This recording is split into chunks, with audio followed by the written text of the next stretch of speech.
Alors regardez ces images en direct du centre de Paris. Il y a peut-être un problème sur l'image, contrairement à d'habitude. Vous voyez que l'Arc de Triomphe n'est pas tout à fait dans le même sens. Si vous nous rejoignez et que vous n'êtes pas au courant, ça ne se passe pas sur les Champs-Élysées. C'est bien sur l'avenue Foch pour ce défilé assez exceptionnel à plusieurs titres. On est à 12 jours de la cérémonie d'ouverture des Jeux Olympiques. L'avenue des Champs-Élysées est donc mobilisée à cette occasion.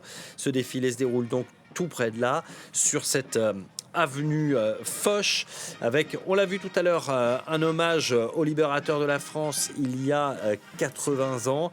Et puis, en cette année olympique, on suivra tout à l'heure, dans quelques minutes, le relais de la flamme, alors que vous voyez la garde républicaine ici, défiler sur cette avenue Foch avant de voir passer dans le ciel la patrouille de France sous les yeux, notamment d'Emmanuel Macron. On rejoint sur place une dernière fois Mélina Huette qui suit pour nous ce défilé. Bonjour Mélina. On ne peut pas s'empêcher de penser à également ces événements aux États-Unis. On se souvient qu'il y a 12 ans, Jacques Chirac avait été victime d'une tentative d'assassinat sur l'avenue des Champs-Élysées à l'occasion de ce défilé du 14 juillet. Le dispositif de sécurité est important. Il était, quoi qu'il arrive, important en raison notamment des Jeux Olympiques.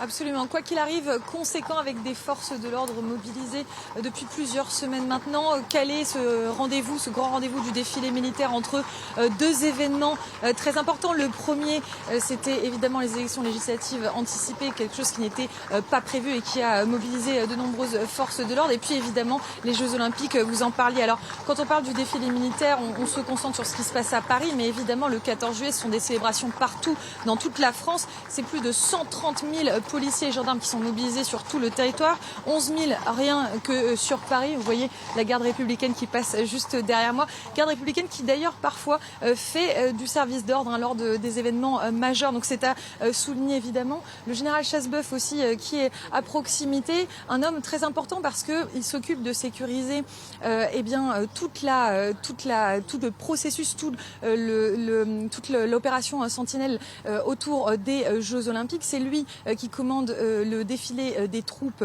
auquel on vient d'assister, mais c'est lui également qui s'occupe de coordonner toutes les missions de sécurité autour des Jeux Olympiques.